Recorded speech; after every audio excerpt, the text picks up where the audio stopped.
Israel और Iran, दो मोर्चों पर तनाव एक बार फिर उफान पर है।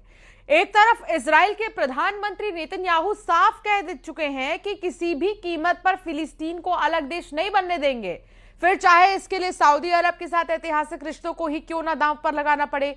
दूसरी तरफ ईरान ने अपनी तमाम एटमी साइटों पर IAEA को नो एंट्री का बोर्ड दिखा दिया है और साफ कर दिया कि जब तक उसके खिलाफ हुए हमलों और प्रतिबंधों का कोई ठोस समझौता नहीं बनता, ना कोई जांच होगी, ना कोई एक्सेस। दो देशों के दो सख्त रुख, लेकिन असर पूरा पश्चिम एशिया झेलने वाला है।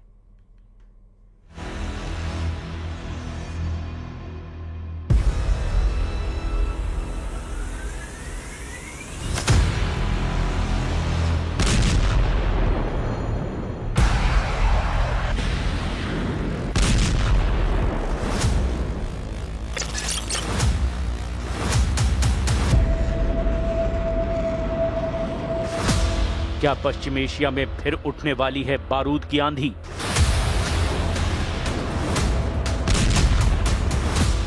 क्या वर्चस्व की जंग में फिर आमने सामने होंगी दो शक्तियां?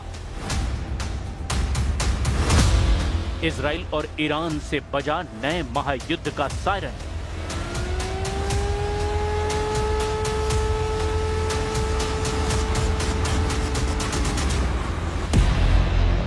ये सिर्फ दस्तावेजों और अखबारों में सिमटी खबर नहीं, बल्कि एक ऐसा ट्रिगर है जिसके दबते ही पश्चिम एशिया एक बार फिर महायुद्ध की आग में झुलस सकता है। क्योंकि जिस तरह के बयान और संकेत दिखाई दे रहे हैं, वो इसी बात की ओर इशारा कर रहे हैं, जरूर कुछ बहुत बड़ा होने जा रहा है। महातबाही का इशारा दिया गया है इजराइल की तरफ से। प्रधानमंत्री बेंजामिन नेतन्याहू ने एक बार फिर से अपनी उस सौगंध को दोहराया है जो बताती है कि फिलिस्तीन को अलग देश का दर्जा किसी भी कीमत पर नहीं दिया जाएगा, फिर चाहे इसके लिए इजराइल को कोई भी कीमत क्यों न चुकानी पड़े, फिर चाहे किसी भी देश के साथ उसके रिश्ते क्यों न दांव पर लग जाएं। क्योंकि नेतन्याहू ने साफ कह दिया है कि फिलिस्तीन इजराइल की सुरक्षा के लिए अस्तित्व का खतरा है। उनके शब्दों में, किसी भी परिस्थिति में, किसी भी सौदे में, किसी भी दबाव में फिलिस्तीन राष्ट्र नहीं बनेगा। यही वो लाइन है जिसने पूरे पश्चिम एशिया में भूचाल ला दिया है। क्योंकि इस बयान ने सिर्फ फिलिस्तीन की उम्मीदें नहीं कुचली, बल्कि सऊदी अरब के साथ रिश्तों को भी सीधे तौर पर टकराव के मोड़ पर खड़ा कर दिया है। सऊदी अरब ने साफ शर्त रखी है, सामान्यीकरण तभी होगा जब फिलिस्तीन राज्य का रास्ता दिया जाएगा। लेकिन इजराइल कह रहा है कि मौका मिले या रिश्ते टूट जाएं, लेकिन फिलिस्तीन नहीं बनेगा। इससे अंदाजा लगाया जा सकता है कि आने वाले दिनों में टकराव सिर्फ जमीन पर नहीं, कूटनीति के आसमान पर भी बढ़ने वाला है।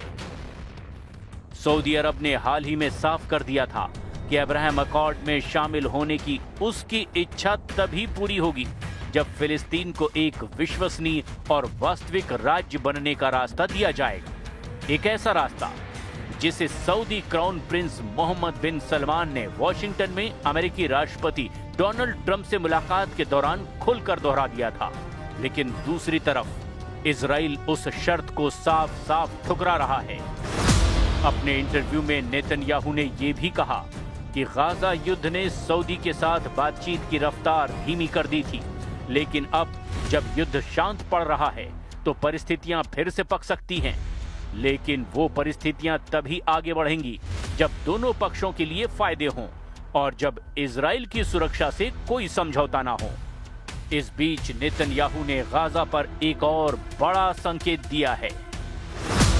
उन्होंने कहा कि मिस्र गाजा बॉर्डर के रफा क्रॉसिंग को इजराइल तभी दोबारा खोलेगा जब हमास के कब्जे में बचे 3 मृतक बंधकों के शव वापस मिल जाएंगे, और ये प्रक्रिया बहुत करीब है। उन्होंने पहली बार ये भी कहा कि वो चाहते हैं कि मिस्र उन गाजा वासियों को बाहर निकलने दे जो मिस्र जाना चाहते हैं, क्योंकि आज तक ये इजाजत नहीं दी गई है। और अमेरिका की 20 पॉइंट प्लान में ये भी सिद्धांत शामिल है कि जो गाजा छोड़ना चाहें उसे छोड़ने दिया जाए। यानी एक तरफ इजराइल फिलिस्तीन के लिए हर दरवाजा बंद कर रहा है और दूसरी तरफ गाजा में बाहर निकलने का नया रास्ता खोलने की कोशिश कर रहा है। यही विरोधाभास, यही आक्रामकता और यही राजनीतिक जिद अब उस बड़े टकराव की ओर इशारा कर रही है जिसकी आहट पूरे पश्चिम एशिया में महसूस की जा रही है।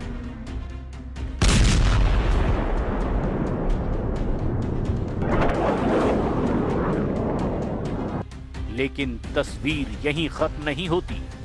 असली बारूद तो इसके आगे छिपा है, क्योंकि जैसे ही रफा क्रॉसिंग खोलने की बात सामने आई, मिस्र और फिलिस्तीनी अथॉरिटी तुरंत इस मुद्दे पर आमने सामने खड़े हो गए। काहिरा में मौजूद फिलिस्तीनी अथॉरिटी का दूतावास लंबे समय से दबाव बना रहा है कि रफा को खोला जाए ताकि मिस्र में फंसे हजारों फिलिस्तीनी अपने घर, अपनी धरती गाजा लौट सकें। लेकिन मिस्र की अपनी एक अलग रेड लाइन है।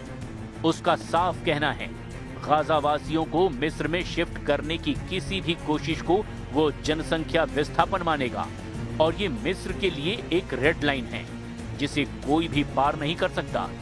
यानी इजराइल जिस कदम को मानवीय रास्ता बता रहा है, मिस्र उसे अपनी राष्ट्रीय सुरक्षा और भू राजनीतिक स्थिरता के खिलाफ एक छिपी हुई चाल मान रहा है। यही शक, यही अविश्वास पश्चिम एशिया की आग को और भड़काने वाला ईंधन बन चुका है। लेकिन नेतन्याहू का ध्यान सिर्फ गाजा पर नहीं है। वो अपनी रणनीति पूरे लेवांत, सीरिया, तुर्की और ईरान तक फैलाकर देख रहे हैं। कुछ ही घंटे पहले वो दक्षिण सीरिया में बने आईडीएफ नियंत्रित बफर जोन के एक आर्म्ड आउटपोस्ट का दौरा कर चुके हैं और वहीं से उन्होंने दुनिया को एक और संकेत दिया। संकेत ये कि इजराइल का अगला फ्रंट सीरिया भी हो सकता है। उन्होंने साफ कहा कि दमिश्क के साथ एक सुरक्षा समझौता उनकी पसंद है, लेकिन सीमा सुरक्षा और सीरिया के अंदर रूस समुदाय की रक्षा पर इजराइल किसी भी तरह का समझौता नहीं करेगा। ये सीधा संदेश है कि अगर सीरिया में ईरान समर्थित मिलिशिया सक्रिय हुई या फिर सीरिया के सीमा के पास कोई जोखिम पैदा किया गया तो इजराइल किसी भी कीमत पर कार्रवाई तो करेगा ही। אנחנו מייחסים חשיבות עצומה ליכולת שלנו, גם ההגנתית וגם ההתקפית כאן, שמירה על בעלי בריתנו הדרוזים, ובעיקר שמירה על מדינת ישראל ועל גבולה הצפוני אל מול גולן. זו משימה שיכולה להתפתח כל רגע, אבל אנחנו סומכים עליכם. ואנחנו מאוד, ואני מאוד מאוד מעריך את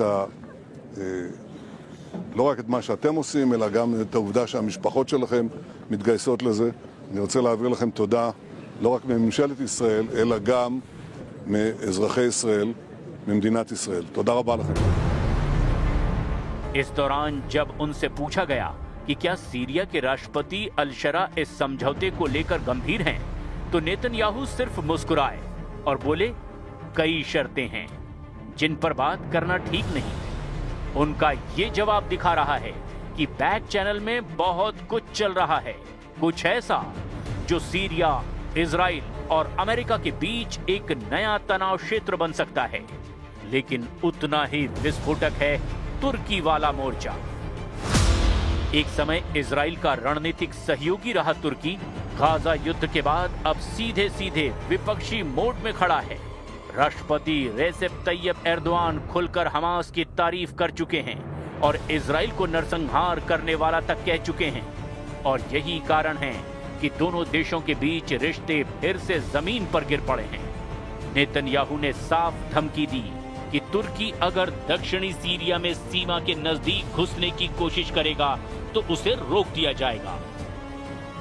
उन्होंने कहा कि तुर्की T4 एयरबेस पर भी पैर जमाने की कोशिश में था, लेकिन इजराइल ने समय रहते एयर स्ट्राइक करके उसका रास्ता रोक दिया। ये वही संदेश है जो पूरे क्षेत्र को सुनना था। यानी चाहे कोई भी हो, तुर्की हो, सीरिया हो या ईरान, इजराइल अपनी सुरक्षा पर किसी की छाया भी नहीं पड़ने देगा। इसी कहानी का एक नया चैप्टर ईरान से जुड़ता है, यानी उस मोर्चे से जहां से सबसे खतरनाक चिंगारी उठ सकती है। जून में इजराइल के साथ 12 दिनों की भीषण जंग में अपने परमाणु ढांचे पर भारी तबाही झेलने के बाद ईरान एक बार फिर उसी आक्रामक तेवर में लौट आया है जिसने पूरी दुनिया को डरा दिया है। ईरान के विदेश मंत्री अब्बास अराक्ची ने अब खुलकर कह दिया है कि IAEA यानी इंटरनेशनल एटॉमिक एनर्जी एजेंसी को उस वक्त तक ईरान की एटमी साइट्स तक प्रवेश नहीं मिलेगा जब तक एक ठोस लिखित और आपसी सहमति वाला समझौता नहीं हो जाता। फिलहाल स्पेशल रिपोर्ट में इतना ही। आप बने रहिए न्यूज़ 18 के साथ।